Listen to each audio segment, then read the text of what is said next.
This has been a challenging month for Vladimir Putin. His grip on power has been tested. He faced a mutiny. It's been scotched now, but the damage is still being assessed. So Putin is trying to re-establish his authority, and guess where he's drawing inspiration from?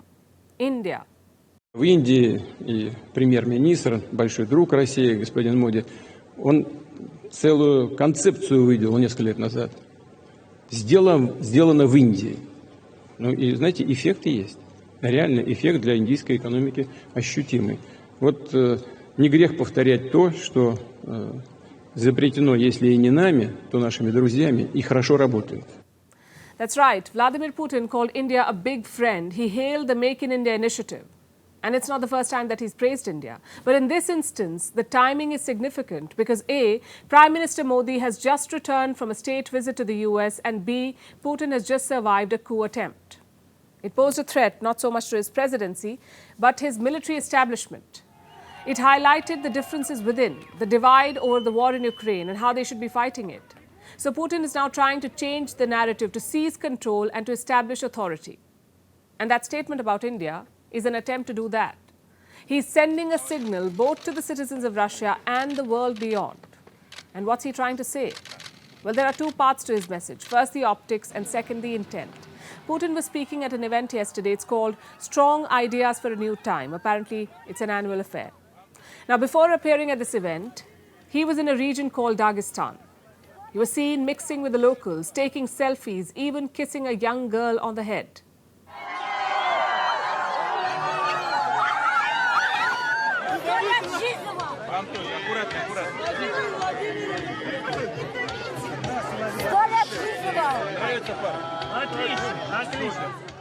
It's a sharp contrast from the days of the pandemic when a long table separated Putin and his visitors. Yesterday, he was mixing with large crowds. In fact, in recent days, he has made a flurry of public appearances. At the Moscow event, Putin took to drawing. The Russian president drew a cartoon figure.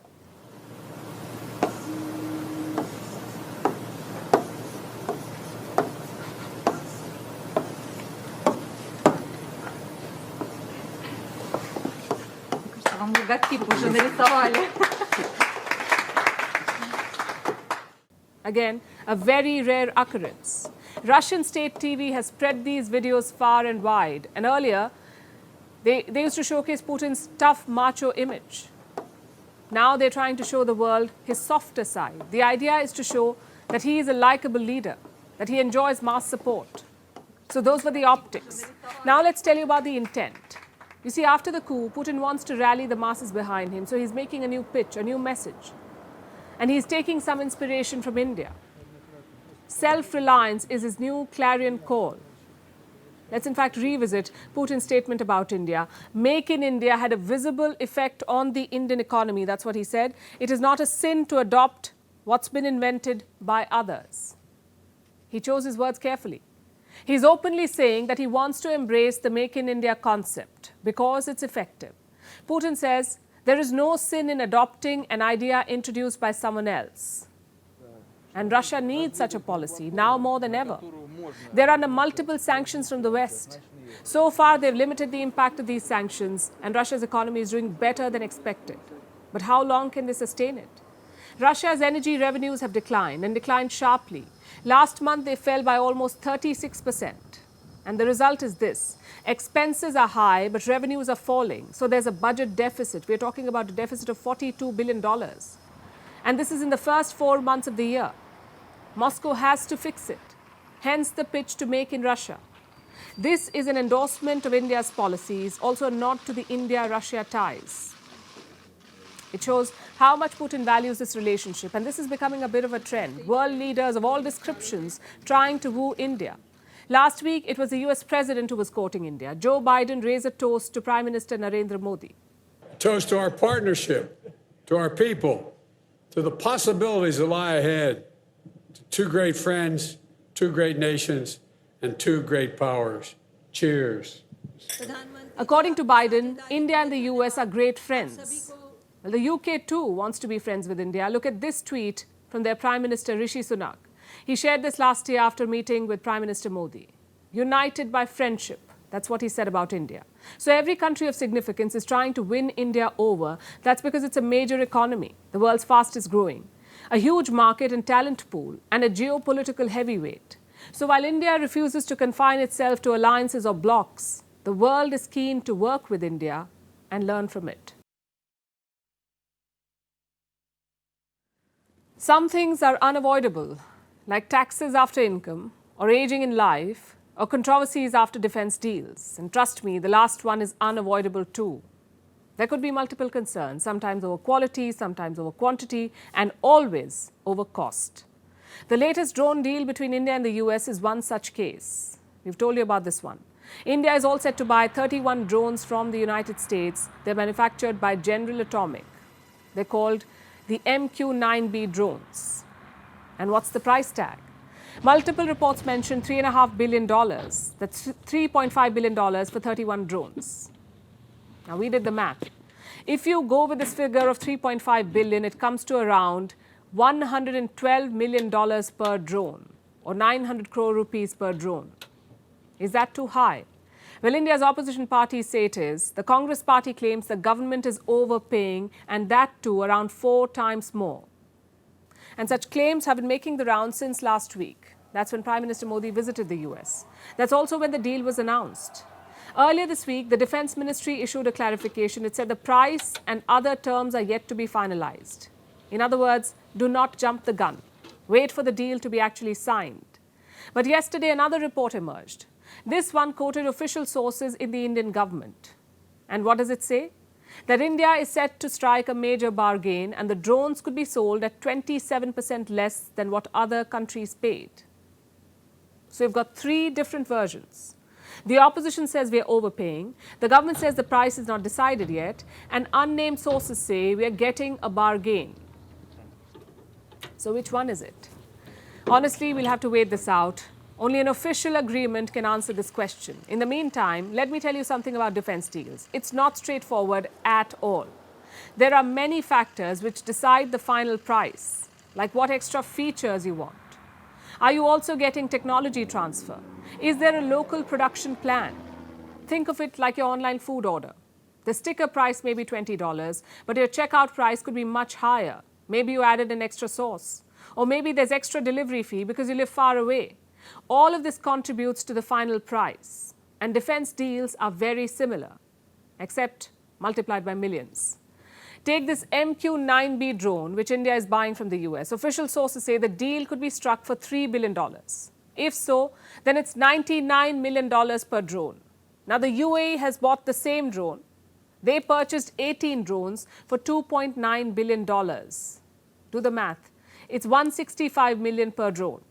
Australia also has this drone on their wish list. A deal was struck for $980 million, 12 drones for $980 million. That works out to $80 million per drone.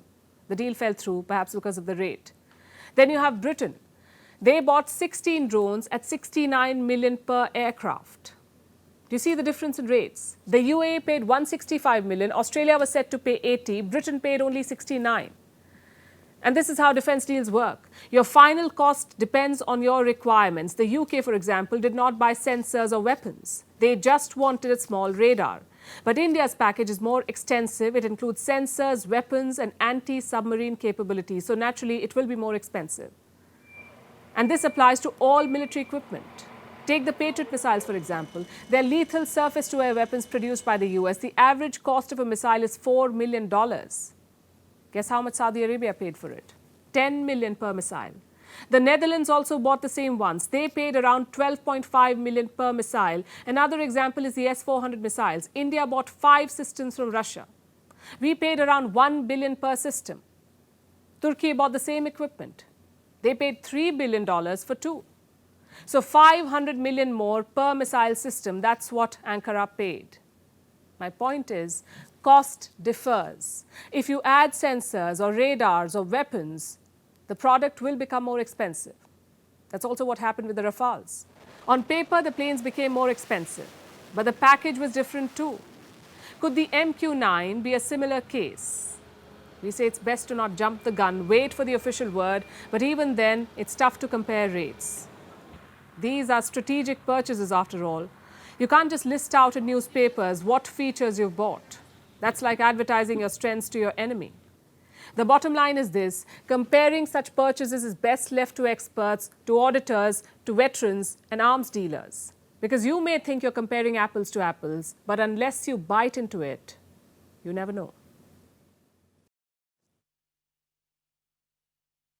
In geopolitics, positions evolve. Your interests of today are not your interests of tomorrow. Case in point, a recent joint statement by India and the Philippines. But first, some context. The Filipino foreign minister is in New Delhi. He held talks with S. Jaishankar on Thursday. Then they issued a joint statement. Again, some context. UNCLOS is the United Nations Convention on Laws of the Seas, UNCLOS. Basically, it sets maritime rules. In 2016, they ruled on Beijing's claims over the South China Sea. Now, if you ask China, 90% of the sea belongs to them. But the UN rejected that claim. It asked China to stop activities near Filipino waters. Now, in 2016, India's reaction was cautious, the usual stuff. We take note of the verdict, we support freedom of navigation, all parties must respect UNCLOS, very diplomatic and very careful. But you know what was missing? India's statement did not ask China to adhere to the verdict.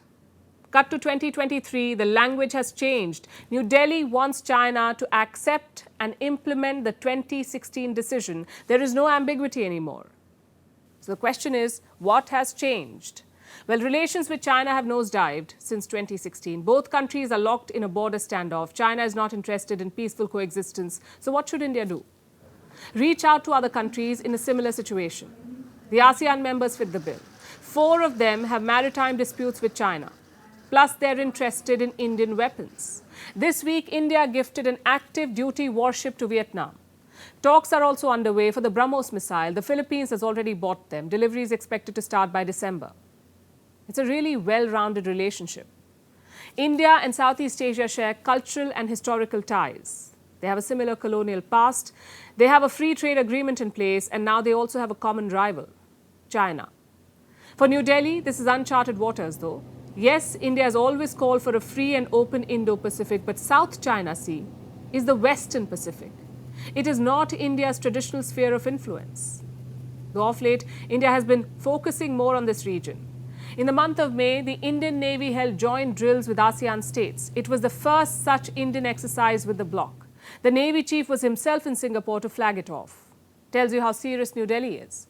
America's top diplomat for East Asia was asked about India's role in this region, and he said he wants more India-US cooperation. He also sees India playing a greater role in the South China Sea. But what's in it for New Delhi? Well, for starters, it keeps China occupied, sort of like a second front other than the Himalayas. And secondly, opportunities. We keep talking about looking and acting east, but the true potential is still untapped. India is only the 8th biggest trading partner for ASEAN. China is the biggest, and this could be a chance to improve that. After all, both sides find themselves in the same equation. Their trade with China keeps growing, but their relations with China keep deteriorating. So maybe it's time to write a new equation, one without China. Also, the defense deals. Southeast Asia is spending $43 billion on defense. American weapons are too expensive for them. Russia is too busy. China is their adversary. So what options do they have? A handful of countries, including India and South Korea. And both these countries, India and South Korea, are making efficient and affordable arms. Politically, this is a big shift for India. It's not reacting to China's power games. It is taking the power games to China. Cheers. We saw evidence of this last week in the United States. Prime Minister Modi talked about coercion in the Indo-Pacific. It was a clear reference to China. And now India is openly backing the Philippines against Beijing. These are signs of a more assertive policy. It doesn't yet make India a major power in the Western Pacific, but it certainly signals that intent. But coming back to Russia, Putin has a big problem on his hands, the Wagner Group. Russia's fighters turned mutineers.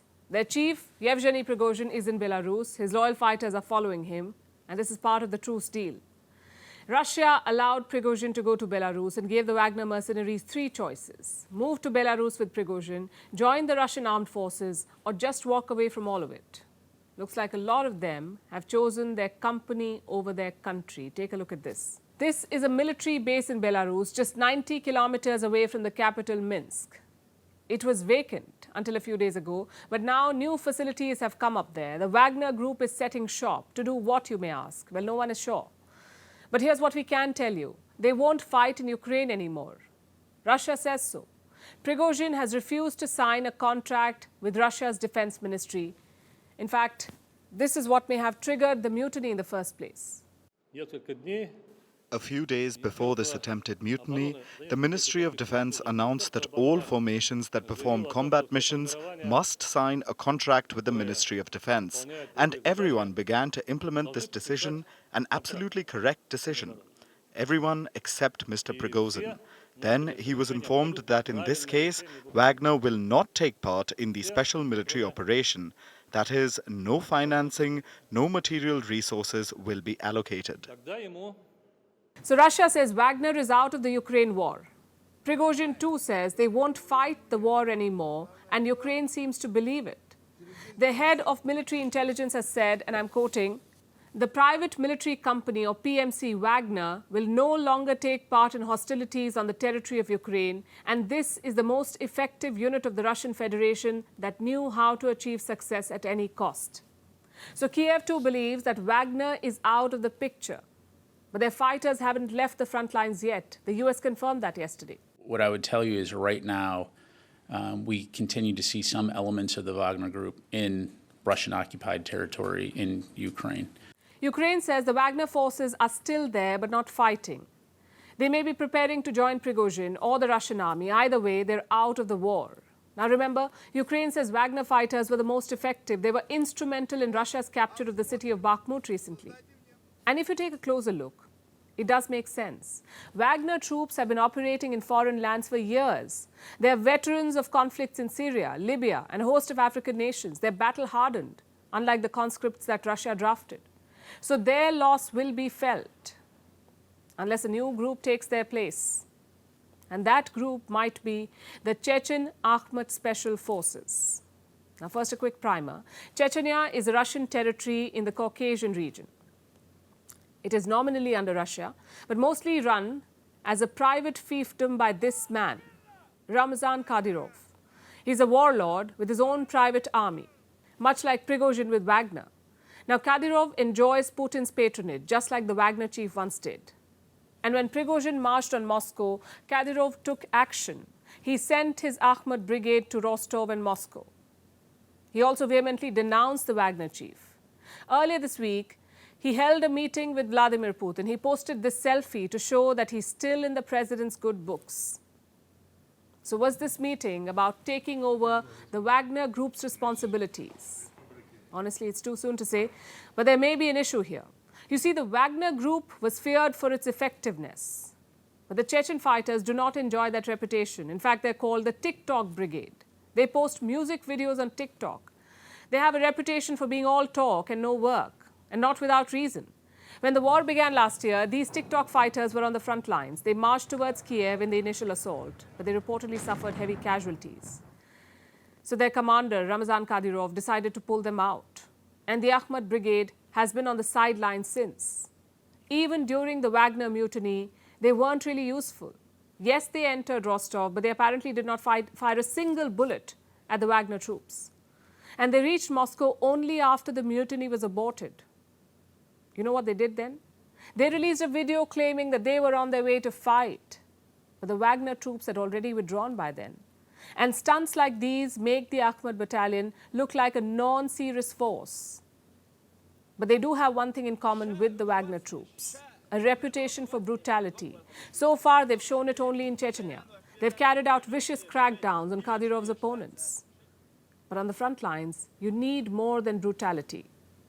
So can these Chechen fighters replace the Wagner Group? And is that what Moscow has planned? We'll keep you posted. Well, same is the case with Pakistan. You really don't know what you're getting into until it finally happens. The bailout we've been telling you about, well, it has happened at the very last minute. The IMF, or the International Monetary Fund, will give Pakistan $3 billion. This is the money they froze for the past 8 months. They will finally release it and save Pakistan from collapse. The country is going through its worst economic crisis, the worst ever. There is chronic shortage of foreign exchange. Pakistan was as good as broke. They barely had the money to cover 1 month of imports. Inflation rose to 38%, which is a record high. Debt payments are due. Pakistan has to pay $25 billion this year alone. But pay from where? There is no money. So the IMF bailout will give a breather. Also a place in history books. I'll tell you what. This is bailout number 23. Pakistan has got 23 bailouts in its 75-year history. This is the highest in the world. So they come with experience. And they follow a predictable pattern. An endless boom to bust cycle. They show some growth for a few years, then they hit a crisis. The economy teeters, they appeal for aid, and they get a bailout. This repeats over and over again. Let me quote from a former World Bank advisor based in Islamabad. His name is Abid Hassan. And this is what he said. Over the last 3 decades, IMF assistance has not been able to bring about tangible reforms. IMF programs have just been more of a band-aid. And band-aids are not a cure. They just stop the bleeding for a while. Pakistan's disease is political. It is infected by its military. They keep looting the country. They keep ruining its economy and punishing its people. And then they ask the international community to pay the bill. But why does the world pay? Because the bailout money is nothing compared to the price we'll have to pay if a nuclear rogue state goes bust, if it descends into complete chaos. And Pakistan knows this. So it keeps coming back for more money. Even the current bailout won't solve its problems. And there are many. For starters, there's political instability. The days of the current government, the Sharif government, are numbered. Their term expires in August. The next election should happen in October, but you can't be sure of that. Imran Khan is waiting in the wings, preparing to unleash chaos if he is denied power. He still enjoys mass support. He's openly challenging the military. They tried to jail him. They slapped military trials on his supporters, who ran riot last month. They broke into military installations and ransacked the official residence of a commander. The army calls this mass uprising a conspiracy. The tragedy on the 9th of May was a huge conspiracy against Pakistan, and this is a conspiracy that we need to understand. And there's chaos in the military too. Recently, they fired 3 top officers and disciplined 15 senior officers. That's the term they use, disciplined. They've been accused of not doing enough to secure military installations. Experts say this crackdown is a message, and of course it's rare. It's a message to the sympathizers of Imran Khan that support for him will not be tolerated, and if there are signs of dissent, the military will come down hard. Then there's chaos at the borders. The Pakistan-Afghanistan border. Just this month, a security checkpoint was attacked. This happened in northwest Pakistan. 3 Pakistani soldiers died. Do you know who was behind this? The Tehreek-e-Taliban, or TTP.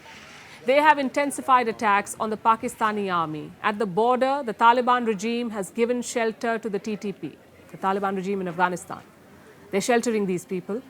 And this has allowed the group to attack Pakistani forces. So there's political uncertainty, there's internal instability, there's volatility at the border, and you have an economic mess. Pakistan has committed to a reform plan. Well, they had to get the IMF bailout.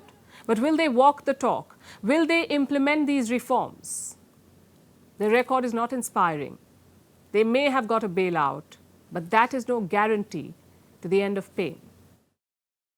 And now it's time for Vantage shots, images that tell the story. French riots continue to spread in the 3rd night of unrest over a policeman killing a teenager. The rioters hurled fireworks and tried to loot a Nike store as fire raged at a construction site of an Olympic swimming pool. Clashes erupted in India's Manipur state again after 2 people were shot dead. Virgin Galactic completed its first commercial flight. We told you about it. They took an Italian crew with over 50 miles above the Earth. And finally, what makes the 30th of June significant? We're taking you back to the year 1997 when Hong Kong was handed over to China, ending 156 years of British rule. We're leaving you with these images. Thanks for watching.